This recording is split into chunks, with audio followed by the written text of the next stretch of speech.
Doctor Iqbal मरहूम तय बोलेছিলেন तौहीद की अमानत सीनों में है हमारा, तौहीद की अमानत सीनों में है हमारा, आसान नहीं मिटाना नाम व निशान हमारा।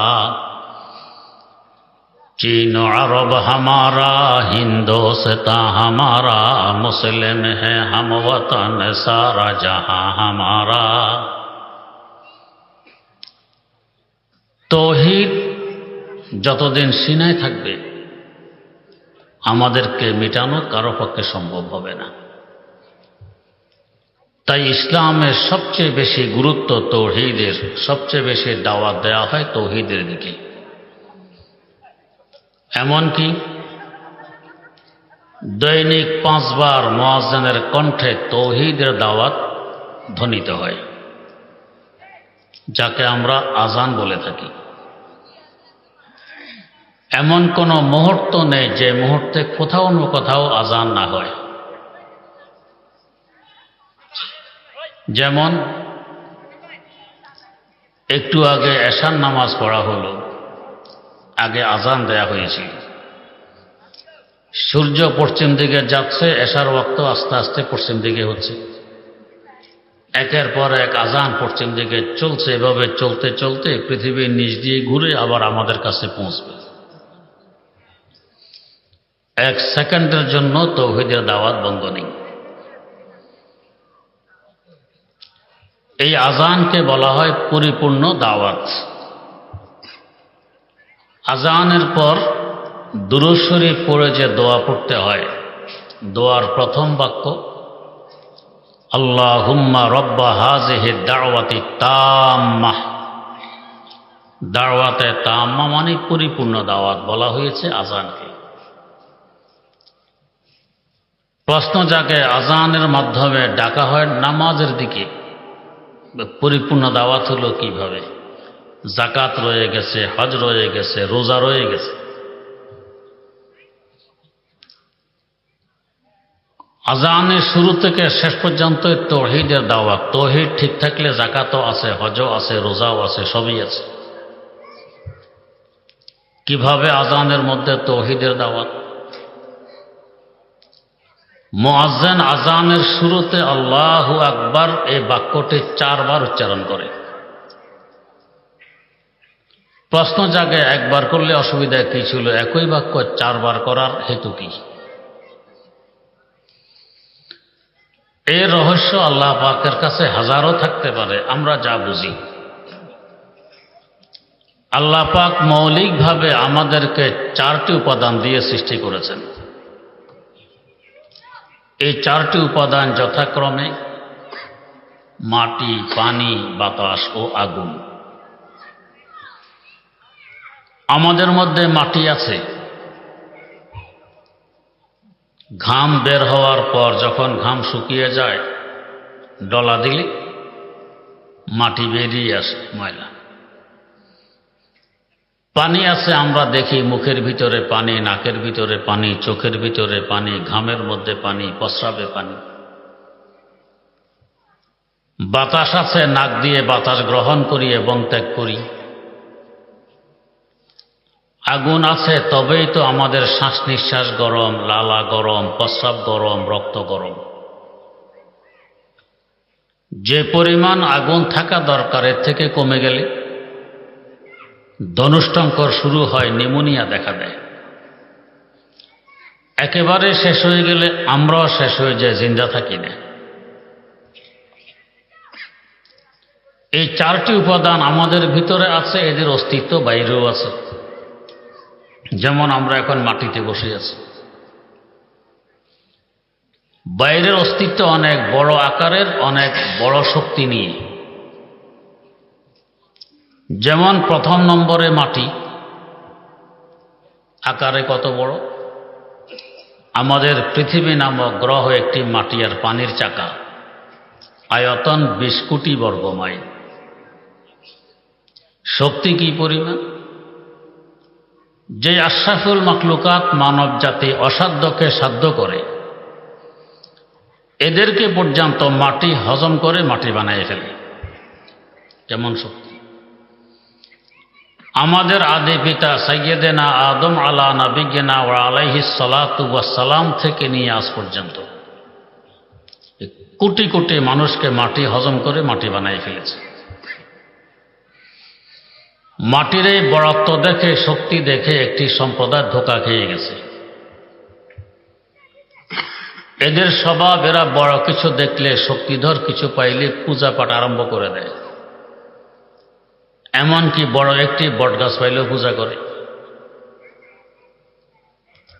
তো মাটির বড়ত্ব এবং শক্তি দেখে মাটি দিয়ে মূর্তি নির্মাণ করে মূর্তির পূজা করে। মাটির শক্তি বেশি, মাটি অনেক বড়। মুয়াজ্জিন প্রথমবার আল্লাহু আকবার বলে জানায় দেয়, ও জগৎবাসী, মাটি কিসের বড়, কিসের মহান? মহান তো আল্লাহ রাব্বুল আলামিন। আল্লাহু আকবার, তিনি মহান। মাটির এই শক্তি নিজস্ব নয়, তাঁর দেয়া। তিনি দিলে মাটি হজম করতে পারে, না দিলে মাটির বাপের ক্ষমতা নেই যে কাউকে হজম করবে। বেশি দূর নয়, আপনাদের কাছে নাগেশ্বর দিঘির পাড়ে একটি মাজার আছে, শরীফপুরে, হযরত শাহ শরীফে জামদানি রহমতুল্লাহ আলাইহির মাজার। এই কবরটি ছিল আপনাদের কাছে আশিয়াদারি। বহু বছর আগে এলাকার লোকেরা স্বপ্ন দেখতেছে, তিনি বলতেছেন, আমাকে নিয়ে এলাকার কোনো উঁচু জায়গায় পুনরায় দফন করা হোক। এই এলাকার সবচেয়ে উঁচু জায়গা নাগেশ্বর দিঘির পাড়। ওনাকে এখান থেকে তুলে নাগেশ্বর দিঘির পাড়ে পুনরায় দাফন করা হয়। যখন এই স্বপ্ন দেখা হয়, উনি ইন্তেকাল করেছেন এর আরো 500 বছর আগে। যখন কবর খোলা হলো, মনে হলো যেন আজকে দাফন করা হয়েছে, কিছুই হয়নি লাশের। তো মাটির যদি ক্ষমতা নিজস্ব হইতো, তাকে কেন হজম করতে পারল না? 500 বছর যাবৎ তিনি মাটির নিচে, মাটি হজম করলো না, কারণ কি? বোঝা গেছে মাটির শক্তি নিজস্ব নয়, আমার আল্লাহর দেয়া। অতএব পূজা পাঠ মাটির হবে না, ইবাদত হবে আমার আল্লাহর, মাটির সৃষ্টিকর্তার, যেহেতু মহান তিনি। মাটির মূর্তির পূজার মধ্যে কল্যাণ নেই, কল্যাণ মাটির সৃষ্টিকর্তা আল্লাহর ইবাদতের মধ্যে। হাইয়া আলাল ফালাহ, কল্যাণের দিকে আসো, তাওহীদের দাওয়াত। 2 নম্বর, আমাদের মধ্যে আছে পানি। পানি আকারে মাটি থেকেও বড়, শক্তিও মাটি থেকে বেশি। আমাদের এই 20 কোটি বর্গ মাইল আয়তন, পৃথিবীর 77 ভাগ পানি, মাত্র 23 ভাগ মাটি। এক আটলান্টিক মহাসাগর 5000 কিলোমিটার চৌড়া, 9 কিলোমিটার গভীর। প্রশান্ত মহাসাগর আরো চৌড়া। শক্তি মাটি থেকে অনেক বেশি। পানি এক ধাক্কা মারলে মাটি ভেঙে চুরমার হয়ে যায়। এ আপনাদের দক্ষিণে হাতিয়া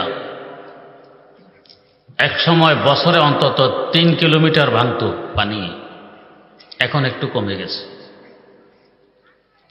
মাটি যদি বলে পানি তোর ধাক্কায় আমি আর ভাঙবো না, টিকতে পারবে? পারবে না। তো পানির শক্তি বেশি, আকারেও বড়, এই দেখে ওই সম্প্রদায় এখানেও ধোঁকা খেয়ে গেছে। গঙ্গা দেবীর পূজা, নাঙ্গলবন্দের স্নান আরম্ভ করে দিয়েছে, যাকে শিরিক বলা হয়। মুয়াজ্জিন দ্বিতীয়বার আল্লাহু আকবার বলে জানায় দেয়, পানি কিসের বড়, কিসের মহান? মহান তো পানির সৃষ্টিকর্তা আল্লাহ। আল্লাহু আকবার, মহান তিনি। পানির শক্তি নিজস্ব নয়, সৃষ্টিকর্তার দেয়া। তিনি দিলে পানি কিছুকে ডুবাইতে পারে, না দিলে পানির বাপের ক্ষমতা নেই যে কিছুকে ডুবাবে।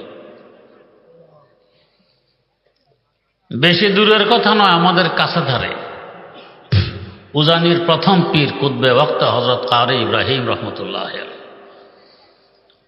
তার জীবনীতে লেখা আছে, গভীর রাত তাহাজ্জুদের সময় জানামাজ কাঁধে দ্রুত বাড়ি থেকে বেরিয়ে আসতেছেন। খাদেম চিন্তা করতেছে, এত রাত এত দ্রুত কোথায় যান? খাদেম তাকাই আছে, সোজা পুকুরে নেমে হাঁটতে হাঁটতে পানির উপর দিয়ে পুকুরের মধ্যখানে গিয়ে জানামাজ বিছিয়ে তাহাজ্জুদের নিয়ত বাঁধলেন, আল্লাহু আকবার বলে তাহাজ্জুদ শুরু করে দিলেন, ডুবতেছেন না। তো পানির যদি ডুবানোর ক্ষমতা নিজস্ব থাকতো এনাকে কেন ডুবায় না? বোঝা গেছে ক্ষমতা নিজস্ব নয়, আমার আল্লাহর দেয়া। আমার আল্লাহর পক্ষ থেকে অনুমতি পাইলে ডুবায়, না পাইলে হেফাজত করে, ডুবায় না। এখানে একটি প্রাসঙ্গিক কথা বুঝার, তিনি তাহাজ্জুদ তো গড়ও করতে পারতেন, পুকুরের মধ্যখানে পানির উপরে পড়েন কেন? আরো বুজুর্গদের ঘটনা আছে পানিতে নামাজ পড়ার। এর রহস্য হইল, পানি হইল নরম, এত নরম যে পেটে ঢুকানোর জন্য চিবানোর প্রয়োজন পড়ে না, গিললেই পেটে ঢুকে। পানি নরম, নরমের কাছে থাকলে কলব নরম হয়, শক্তের কাছে থাকলে কলব শক্ত হয়। আগের যুগে একজন মানুষ মারা গেলে পুরো এলাকায় শোকের ছায়া নেমে আসে, শোকের ছায়া নেমে আসতো। আর এখন চোখের সামনে কত মানুষ মারা যায়, অনুভূতিতেও আসে না। কেন? আগের যুগে মানুষ কাঁচা ঘরে থাকতো, নরম ঘরে কলব নরম থাকতো, এখন পাকা ঘরে থাকে, শক্ত ঘর, কলব শক্ত হয়ে গেছে। তো পানি নরম, নরমের কাছে থাকলে নরমের প্রভাবে অন্তর নরম হয়, আর নরম অন্তরে সহজে আমার আল্লাহ ধন্যা দেন।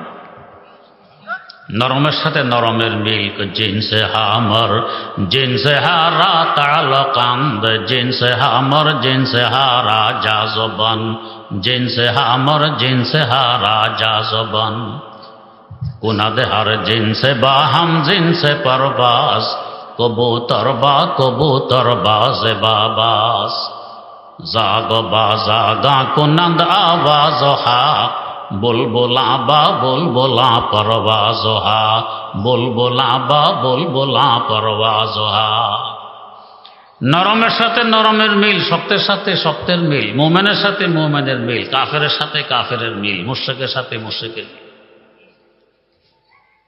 তো পানি নরম, নরমের কাছে গেলে কলব নরম হয়, নরম কলবে সহজে আমার আল্লাহ ধন্যা দেন। 2 নম্বর রহস্য, হাকিমুল ইসলাম আল্লামা কারি তৈয়ব সাহেব রহমতুল্লাহ আলাইহি লেখেন, কখনো দেখা যায় পানি কলকল কলকল শব্দে চলে, আবার কখনো দেখা যায় নীরব নিস্তব্ধ। যখন দেখবে কলকল শব্দ চলে, বুঝবে পানি জিকিরে জ্বলি তথা জোরে জোরে জিকির করতে করতে চলতেছে। যখন দেখবে নীরব নিস্তব্ধ, বুঝবে পানি জিকিরে খফি তথা আস্তে আস্তে জিকিরে মগ্ন। তার মানে পানি অহরহ জিকির অবস্থায় থাকে। জিকিরের বরকতে পানি জিন্দা, পানির অপর নাম জীবন। জিকিরওয়ালার কাছে গেলে কলবে জিকির জারি হয়, আমার কলব জিন্দা থাকে। যে কলবে জিকির নেই এটা মুর্দা। দিল जो खाली याद हक से आए जवा, खाना ए शैतान है वो दिल बेगुमा, खाना ए शैतान है वो दिल बेगुमा। আমাদের বান্দোয়ানের পূর্বপাশ হল বাতাবাড়িয়া গ্রাম। বাতাবাড়ি একজন কারি সাহেব ছিলেন, হায়দর আলী কারি বলা হইত। ছোটবেলা আমি তাকে দেখেছি। উজানির কুতবে ওয়াক্ত কারি ইব্রাহিম রহমতুল্লাহ আলাইহির মুরিদ ছিলেন। তখনও মাইকের প্রচলন শুরু হয়নি। তিনি খালি মুখে আজান দিলে 5 কিলোমিটার দূর থেকে শোনা যেত। সবসময় ওনার মধ্যে থাকতো গরম, এশকের গরম, প্রেমের আগুন। মাথায় টুপি নেই, পায়ে জুতা স্যান্ডেল নেই, গায়ে গেঞ্জিও নেই, জামাও নেই, শুধু লুঙ্গি। মাঝে মধ্যে গেঞ্জি দেখতাম, মাঝে মধ্যে খালি গায়ে হাঁটতেন, জিকির করতেন, চিৎকার দিতেন, এটা ওনার কাজ। একদিন আমি আমার আব্বাজান রহমতুল্লাহ আলাই সহ খিলার দিকে যাই, উনি আমাদের এদিকে আসতেছেন। আব্বাজানকে খুব শ্রদ্ধা ভক্তি করতেন। তাকে দেখে দিলেন এক চিৎকার, এত জোরে চিৎকার আমি এর আগে জীবনে শুনিনি। আমি তো ছোট্ট মানুষ, লাফ দিয়ে উঠছি। চিৎকার দিয়ে বলতেছেন জিকিরে গো জিকিরে গো জিকিরে তোরা জানাস্ত, জিকিরে গো জিকিরে গো জিকিরে তোরা জানাস্ত, দিলরা জিন্দা কুনি যে জিকিরে রহমানাস্ত। আল্লাহর জিকির করতে থাকো, এটা তোমার জান, তোমার জীবন। আল্লাহর জিকিরের মাধ্যমে কলবকে জিন্দা রাখো। জিকির না থাকলে কলব এটা মারা যায়, এটা মুর্দা। পানি অহরহ জিকিরে মগ্ন, তাই পানির অপর নাম হয়ে গেছে জীবন। জিকিরওয়ালার কাছে গেলে তোমার কলব জিকির জারি হবে, তাই ওনারা জিকিরওয়ালার কাছে গিয়ে নামাজ পড়েন পানিতে। তো বলার উদ্দেশ্য, পানির শক্তি নিজস্ব হলে কার ইব্রাহিম রহমতুল্লাহ আলাইকে কেন ডুবাইল না? বোঝা গেছে শক্তি নিজস্ব নয়, আমার আল্লাহর দেয়া। অনুমতি দিলে ডুবায়, না দিলে রক্ষা করে। 3 নম্বর, আমাদের মধ্যে আছে বাতাস। বাতাসের শক্তি পানি থেকেও বেশি, আকারেও আরো বড়। আমাদের চতুর্দিকে শুধু বাতাস আর বাতাস। বাতাস দক্ষিণ দিক থেকে ধাক্কা মেরে কোটি কোটি টন পানি উত্তর মেরুতে নিয়ে যায়। আমরা মেঘমালা আকারে দেখি। এই পানিগুলো যদি বলে বাতাস, তোর ধাক্কা আমরা উত্তর দিকে যাব না, আমরা এখন যাব দক্ষিণ দিকে, পারবে টিকতে? পারবে না। বাতাসের শক্তি পানি থেকেও বেশি। ডক্টর ইকবাল মরহুম বলেছেন, কোন লাতা খিঁচে কর দক্ষিণ সে বাদে সাজেগার,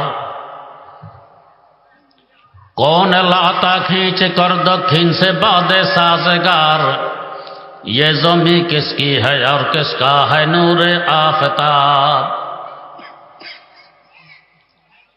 বাতাসের শক্তিও নিজস্ব নয়।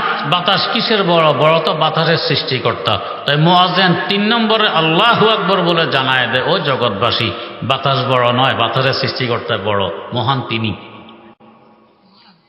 বাতাসের শক্তিও নিজস্ব নয়, তার দেয়া। যদি নিজস্ব হতো।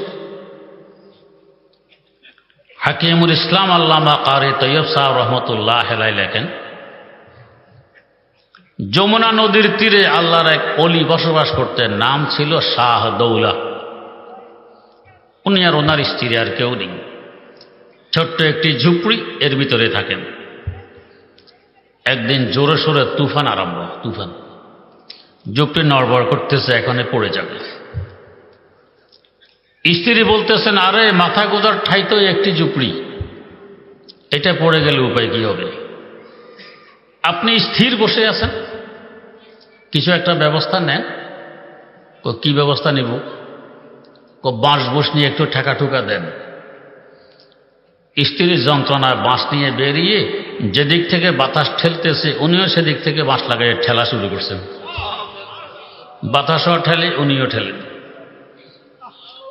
এই অবস্থা দেখে স্ত্রী বলতেছেন, আরে আপনার বুদ্ধিশুদ্ধি কোথায় গেছে? ওই কি, বাতাসও ঠেলে, আপনিও ঠেলেন, আধা ঘন্টা পরে যদি যুক্তি পড়তো, এখন তো আধা ঘন্টা আগেই পড়বে।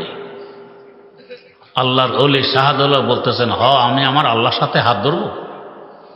আমার আল্লাহ যেদিকে, শাহাদুল্লাহ সেদিকে। এটা বলতেছেন আর ঠেলতেছেন। আমার আল্লাহ যেদিকে, শাহাদুল্লাহ সেদিকে। আশেপাশের ঘর বাড়ি মেসমার হয়ে গেছে, শাহাদুল্লাহ যুক্তির কিছু হইল না। বোঝা গেছে বাতাসের শক্তি নিজস্ব নয়, আমার আল্লাহর দেয়া। প্রয়োগ করার অনুমতি দিলে শক্তি প্রয়োগ করে, অনুমতি না দিলে প্রয়োগ করে না। বেশি দূরের কথা নয়, আমাদের লাকসামের কথা। লাকসামের পূর্ব দিকে একটি গ্রাম আছে 14 দোনা, এখানে আমার খালার বাড়ি। আমার খালু দারুল উলুম দেওবন্দ থেকে লেখাপড়া করে দেশে এসেছেন। দেখতেছেন ওনার গ্রামে রূপবানের গান হবে, রূপবানের গান। বিশাল প্যান্ডেল করেছে, এখানে গান হবে। জুমার দিন মসজিদে খালু ওয়াজ করলেন, গান বাদ্য ইসলামের দৃষ্টিতে বৈধ নয়, হারাম, কবিরা গুনাহ হয়, আল্লাহর গজব নাজিল হয়। এতে করে কিছু লোকজন দাঁড়াইল যে, হুজুর আজকে তো মাগরিবের পরে গান শুরু হবে, নারী নাচানাচি শুরু হবে, আপনি আসবেন, আমরা প্যান্ডেল ভেঙে দিব, গান হতে দিব না। খালু তো খুশি, গান আর হবে না। বাড়ি আসার কিছুক্ষণ পর এক লোক এসে বলতেছে, হুজুর, যারা দাঁড়াইয়েছিল প্যান্ডেল ভেঙে দিবে আপনাদেরকে চিনেন? না, আমি তো চিনি না, বহুদিন ছিলাম দেশের বাইরে দেওবন্দ। এরাই গানের আয়োজক, গান তো এরাই করে। এরা এখন মিটিং করেছে, মৌলবী আসুক, হাত পা বেঁধে রেখে তার সামনে নারী নাচাবো, গান গাওয়াবো, দেখি মৌলবী শক্তি কি করিবে। হুজুর আপনি যাবেন না, আপনাকে বেইজ্জত করবে। মৌলবী শক্তি কি পরিমাণ এটা তো মৌলবী সবসময় দেখায় না। কিছু মৌলবী এমনও আছেন, হাত তুললে তাদের হাত আরশে আল্লাহ পর্যন্ত পৌঁছে। হযরত খাজা আজিজুল হাসান মজজুব রাহিমাহুল্লাহ, হাকিমুল উম্মত মুজাদ্দিদুল মিল্লাত হযরত শাহ আশরাফ আলী থানভী রহমতুল্লাহ আলাইহির খলিফা, আমার পীর ও মুর্শিদ, আমার উস্তাদ হাফেজ জি হুজুর রহমতুল্লাহ আলাইহির পীর ভাই। বুড়ো মানুষ রাস্তা দিয়ে হাঁটতেছেন, রাস্তায় কাদা, ওনার পাশে এক যুবক যুবতীও হাঁটে। এরা একে অপরের প্রেমিক প্রেমিকা। ওনার পায়ের নিচ থেকে একটু কাদা ছিটে গিয়ে যুবতীর গায়ে পড়েছে। যুবতীর গায়ের কাদা দেখে যুবক এগিয়ে এসে হযরত এক ধাক্কা মেরে কাদায় ফেলে দেয়। তিনি কিছুই বললেন না, লড়ফড় করে উঠলেন, আবার পথ চলা শুরু করলেন। এদিকে যুবতী দু চার কদম চলতে না চলতে পা পিছলিয়ে পড়ে পা উল্টে গেছে, এখন আর উঠতে পারতেছে না। আশেপাশের লোকেরা এসে বলছে, বেটা, এই বুড়ো লোকটিকে যাকে ধাক্কা মেরে কাদায় ফেলে দিয়েছ তুমি চিনো? না, চিনি না। তাড়াতাড়ি গিয়ে ক্ষমা চাও, না হয় তোমার প্রেমিকার উঠতে পারবে না, তার কবর উচিত হবে। যুবক এগিয়ে এসে বলছে, হুজুর আমি আপনাকে চিনি না, আল্লাহর রাস্তে ক্ষমা চাই। হুজুরদের অন্তর কত প্রশস্ত। জবাব দিলেন, বেটা আমরা এতক্ষণ দেরি করি? তুমি আমার কাছে আসবে, ক্ষমা চাবে, তারপর ক্ষমা করবে, এতক্ষণ দেরি করি? তুমি আমাকে ধাক্কা মেরে কাদায় ফেলে দিয়েছ, আমি আগে তোমাকে ক্ষমা করেছি, এরপর উঠে পথ চলা শুরু করে দিয়েছি। তবে বেটা স্মরণ রাখবে, এই যুবতীর সাথে তোমার ভালোবাসার সম্পর্ক, তাই তার গায়ের কাদা তুমি সইতে পারোনি, আমাকে ধাক্কা মেরে কাদায় ফেলে দিয়ে প্রতিশোধ নিয়ে নিয়েছ। বেটা স্মরণ রাখবে, এমন ভালোবাসার সম্পর্ক আমারও একজনের সাথে আছে। আমার ধাক্কা তিনিও সইতে পারেননি, তোমার প্রেমিকাকে কাদায় ফেলে দিয়ে তিনিও প্রতিশোধ নিয়ে নিয়েছেন। বতর সাজা হে মজলুমা কে হাঙ্গামে দোয়া করদান, बतर सजा है मजलूमा के हंगा करदान, इजाबत अजदर हक बहर इस्तक़बाल मी आयाद, इजाबत अजदर हक बहर इस्तक़बाल मी आयाद। যারা মজলুম, নিপীড়িত, অত্যাচারিত, এদের দীর্ঘ শ্বাস, এদের ঠান্ডা আহকে ভয় করতে হয়। এরা এখানে আহ করে, ওখানে আরশে মওলা গিয়ে পৌঁছে। আমার আল্লাহ হালিম, বড় ধৈর্যশীল, তে অপেক্ষা করেন দেখি ফিরে আসে কিনা। যখন ধরবেন, জালেমের পরিণাম কি হয় দুনিয়াতে আল্লাহ পাক দেখাইয়ে দেন। এরা বলে মৌলবী শক্তি কি পরিমাণ, আমরা দেখব, হাত পা বেঁধে রেখে তার সামনে নারী নাচাবো, গান গাওয়াবো, দেখি মৌলবী কি করতে পারে। খালুর মনটা ভেঙে গেল। আসর পরে ঘরে এসে আমার খালা আম্মাকে বললেন, আমাকে একটি মশারি দাও। মশারি নিয়ে খালু আরেক ঘরে ঢুকলেন, দুয়ার জানালা বন্ধ করে দিলেন। আর খালাকে বলে গেলেন, কেউ যদি আমাকে খুঁজতে আসে বলবে আসর পর ঘর থেকে বেরিয়ে গেছেন, ঘরে আর ফিরে আসেননি। কারণ এই ঘরে তো ফিরে আসেনি, কথা তো সত্য। ঘরে ঢুকে দুয়ার জানালা বন্ধ করে কি করেছেন খালু জানেন, খালুর আল্লাহ জানেন। মাগরিব হয়ে গেছে, এরা তো অপেক্ষা আছে, মৌলবী আসবে, হাত পা বেঁধে রেখে নারী নাচাবে, গান গাওয়াবে। মৌলবী তো আসে না। কিছুক্ষণ অপেক্ষার পর বাড়ি এসেছে খোঁজ করতে, হুজুর কোথায়? খালাম্মা বললেন, হুজুর তো আসর পর বেরিয়ে গেছেন ঘর থেকে, ঘরে আর ফিরে আসেন।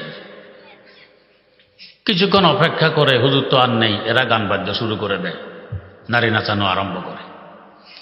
মৌলবীর শক্তি কি পরিমাণ আমার আল্লাহ দেখানো আরম্ভ করেন। ঘূর্ণিঝড় শুরু হয়, এমন ঘূর্ণিঝড় 15-20 কিলোমিটার দূর থেকে যখন বিদ্যুৎ চমকে দেখা যায় মানুষের ঘরের টিন আকাশে উঠতেছে, টিন দেখা যায়। একজনের হাড়ের বলদ পার্শ্ববর্তী গ্রামে নিয়ে তালগাছার আগায় তুলছে। কবিতা পর্যন্ত বের হয়েছিল, যারা মুরব্বী তারা জানেন, জব্বর মিয়ার হালের বলদ তালগাছের আগায়। টিউবওয়েলকে মশাইয়ে ছিঁড়ে উড়াইয়ে নিয়ে গেছে। কিয়ামত কায়েম হয়ে গেল এই 14 এলাকায়। সংবাদ শুনে আমার খালাম্মার কি অবস্থা। বড় ভাই গেলেন পরদিন দেখতে। বড় ভাই দেখে এসে বললেন, এলাকায় গিয়ে দেখি পুরা কিয়ামত কায়েম হয়ে গেছে, সব সমান, ঘরবাড়ি গাছগাছালি কিছু নেই, কিন্তু মধ্যখানে একটি বাড়ি দেখা যায়। ওই বাড়িতে গিয়ে দেখি এটাই আমার খালুর বাড়ি। এই বাড়ি একটি কলা গাছও ভাঙেনি। তখন থেকে খালু প্রসিদ্ধি লাভ করেন, তুফাইন্না মালানা বলতো খালুকে। নাম ছিল আজিজুল্লাহ, কিন্তু মানুষে বলতো তুফাইন্না মালানা। তো যদি বাতাসে শক্তি নিজস্ব হইত, আশেপাশে সব কিয়ামত ঘটাই গেল, খালুর বাড়ির কলা গাছ পর্যন্ত কেন ভাঙল না? বোঝা গেছে বাতাসের শক্তি নিজস্ব নয়। আমার আল্লাহ অনুমতি দিলে শক্তি প্রয়োগ করে, না দিলে হেফাজত করে। তো মুয়াজ্জিন তৃতীয়বার আল্লাহু আকবার বলে জানায় দেয় যে বাতাসের শক্তি নিজস্ব না, আমার আল্লাহর দেয়া, অতএব মহান তিনি, ইবাদত হবে তাঁর। 4র্থ নম্বরে আমাদের মধ্যে আছে আগুন। আগুনের শক্তি বাতাস থেকেও বেশি, আকারও আরো বড়। আমাদের থেকে কোটি কোটি কিলোমিটার উপরে চতুর্দিকে বেষ্টনে দিয়ে আছে আগুনের দেশ, যাকে কোররায়ে নার বলা হয়, আগুনের দেশ। আকারও বড়, শক্তিও বেশি। এই আগুন মাটিকে পুড়ে পাথরের ন্যায় শক্ত ইট বানাইয়ে ফেলে। এই আগুন পানিকে শুকিয়ে ফেলে। আগুন জ্বালাই দিলে আগুনের ভিতরে বাতাস ঢুকতে পারে না, আগুনের ভিতরে অক্সিজেন থাকে না। শক্তি সবচেয়ে বেশি। এই শক্তি দেখে আরেক সম্প্রদায় ধোঁকা খেয়ে গেছে, পারস্যের অগ্নি পূজক। আগুনের পূজাপাঠ আরম্ভ করে দিয়েছে। মুয়াজ্জিন 4র্থবার আল্লাহু আকবার বলে জানায় দেও জগৎবাসী, আগুন কিসের মহান, কিসের বড়? মহান তো তিনি, আগুনের সৃষ্টিকর্তা যিনি। আল্লাহু আকবার। আগুনের শক্তি নিজস্ব নয়, তার দেয়া। যদি নিজস্ব শক্তি হতো, হযরত মুঈনুদ্দিন আজমেরী রহমতুল্লাহ আলাইহির পীর খাজা ওসমান হারুনি রহমতুল্লাহ আলাইহি কোথাও যাচ্ছেন, পথের মধ্যে দেখেন কিছু লোকজন আগুন জ্বালাইয়ে আগুনের পূজা করতেছে, কেউ সেজদা করে, কেউ তওয়াফ করে। বুঝাইলেন, বাবারা, আগুন উপাস্য নয়, এটা শিরিক। উপাস্য আগুনের সৃষ্টিকর্তা। এরা বলছে আমাদের বাপদাদা 14 গোষ্ঠী আগুনের পূজা করে আসছে, আমরাও করি। তাহলে বোঝা যাচ্ছে বহু বছর যাবৎ আগুনের পূজা করতেছ। কয় হোক তো এতদিনে তো আগুন তোমাদের উপর সদয় হয়ে যাওয়ার কথা, মেহেরবান হয়ে যাওয়ার কথা। আগুনের ভিতরে একটি আঙ্গুল দাও, যদি দেখো গরমের পরিবর্তে আরাম লাগে তো পূজা আরো করো, বাধা দিব না। আগুন সদয় হয়ে গেছে, কাজে লেগেছে তোমাদের পূজা। আর যদি দেখো না আরাম লাগে না, গরম লাগে, জ্বলে যাচ্ছে, তো পূজা বেকার গেল, আগুন তো সদয় হয়নি। এরা বলছে তাহলে তুমি আগুনে একটি আঙ্গুল দাও, দেখি তোমার উপাস্য তোমাকে রক্ষা করে কিনা। খাজা ওসমান হারুনি বললেন, আমি আঙ্গুল দিব না, নিজে ঢুকে পড়ব। একথা বলে নিজে আগুনের ভিতরে ঢুকে পড়লেন। কিছুক্ষণ ঘুরে ফিরে বেরিয়ে আসলেন, একটা পশম জ্বলল। আগের যুগের নবীদেরকে আমার আল্লাহ যত মুআজিজা দান করেছেন, শেষ জামানার নবীর উম্মতকে এগুলো কারামত হিসাবে দান করেছেন। বোঝা গেছে আগুনের শক্তি নিজস্ব নয়, আমার আল্লাহর দেয়া। আমার আল্লাহ অনুমতি দিলে শক্তি প্রয়োগ করে জ্বালাইতে পারে, না দিলে রক্ষা করে। মুসলিম শরীফ 2য় খণ্ডে একটি ঘটনা উল্লেখ আছে, মুসনবী শরীফের বিস্তারিত আলোচনা। এক মুশরিক বাদশাহ অনেক অর্থ ব্যয়ে বিশাল আকার একটি মূর্তি নির্মাণ করে, শাহী মূর্তি। পার্শ্বে একটি অগ্নিকুণ্ডলীয় নির্মাণ করে। সারা দেশে ডুল পিটাইয়ে দেয়। আমার দেশে যত বাসিন্দা আছে অমক তারিখের ভিতরে ভিতরে আমার এই শাহী মূর্তিকে সেজদা দেওয়া আবশ্যক। যে সেজদা দিবে না, অস্বীকার করবে, তাকে অগ্নিকুণ্ডলিতে নিক্ষেপ করা হবে। কাফেরেরা, মুশরিকেরা, নাস্তিকেরা দলে দলে আসে, সেজদা দেয়, আনন্দ ফুর্তি করে। কিন্তু কোনো মুসলমান আসতেছে না। যেদিন লাস্ট ডেট, আজকে শেষ, বাধ্যতামূলক আসতে হবে। সর্বপ্রথম একজন মহিলা একটি দুধের শিশু কোলে নিয়ে বাদশার দরবারে হাজির হয়। বাদশাহ মহিলাকে হুকুম দিয়ে দেয়, গোফতে আয়োজন পেশে বুতে সেজদা কুন ওয়ারনা দর আতিশ বসোজে বেসাকুন ওয়ারনা দর আতিশ বসোজে বেসাকুন। ও মহিলা, আমার শাহী মূর্তিকে সেজদা দাও, না হয় এখনই আগুনে নিক্ষেপ করা হবে। নারীরা সৃষ্টিগতভাবে হয় ভীতু, কিন্তু যদি ঈমান ভিতরে থাকে, তৌহিদ থাকে, ঈমানে বলে বলিয়ান থাকে, চাই নারী হোক চাই পুরুষ হোক, যার ভিতরে তৌহিদ আছে, ঈমান আছে, কোনোদিন ভীতু হয় না। এই ভয় পায় শুধু একজনকে, আর যে একজনকে ভয় পায় একে এই দুনিয়ার কাউকে ভয় পায় না। কহারকে তরসাদ আজহক তাকবা গুজিদে তরসাদ আজবায় জিন্নইন সোহারকে দি তরসাদ আজবায় জিন্নইন সোহারকে দি। যখন ইংরেজ খেদাও আন্দোলন চলছিল, করাচিতে একটি মহাসমাবেশ ডাকা হয়েছিল। 9 লক্ষ লোকের সমাগম ছিল সেখানে। ইংরেজ বেনিয়াদের পক্ষ থেকে অর্ডার আসলো, আজকের এই সমাবেশের যে সভাপতির নাম ঘোষণা করবে এবং যার নাম ঘোষণা করবে, উভয়জনকে তৎক্ষণাৎ গুলি করা হবে। তাদের ধারণা, গুলির ভয়ে কেউ নাম ঘোষণা করবে না, কারো নামও বলবে না, সমাবেশ বন্ডুল হয়ে যাবে। মঞ্চে হিন্দু নেতা নেত্রীও আছে, মুসলমানও আছে। একে অপরের চেহারার দিকে তাকায়, কে নাম বলে মরবে, কার নাম বলে মারবে, সাহস কারো হচ্ছিল না।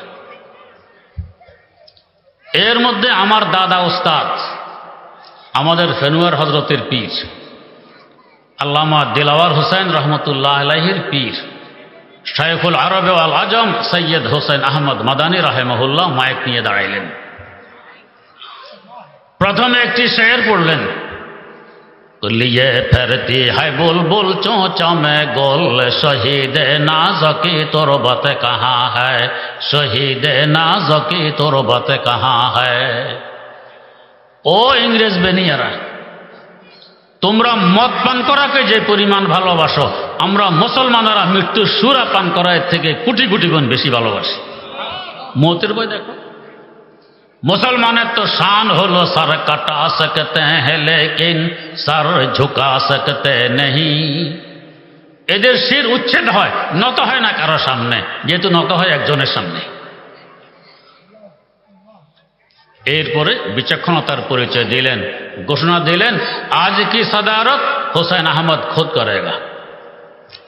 আজকের সভাপতিত্বের দায়িত্ব হোসেন আহমদ নিজেই পালন করবে, নিজের নামে নিজে ঘোষণা। মরলে আমি একা মরব, আরেকজনের নাম বলে দুজন মরব কেন? এখন গুলি আসতেছে না। পুনরায় অর্ডার আসলো, খবরদার, এই মুহূর্তে হোসেন আহমদকে গুলি করা যাবে না।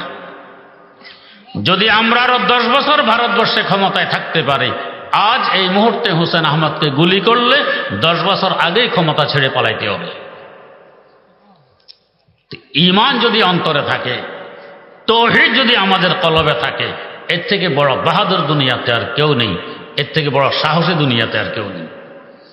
তাওহীদ কি আমানত সিনো মে হ্যায় হামারা तौहीद की अमानत सीनों में है हमारा आसान नहीं मिटाना नाम निशा हमारा चीन अरब हमारा हिंदुस्तान हमारा मुस्लिम है हम वतन सारा जहां हमारा मुस्लिम है हम वतन सारा जहां हमारा।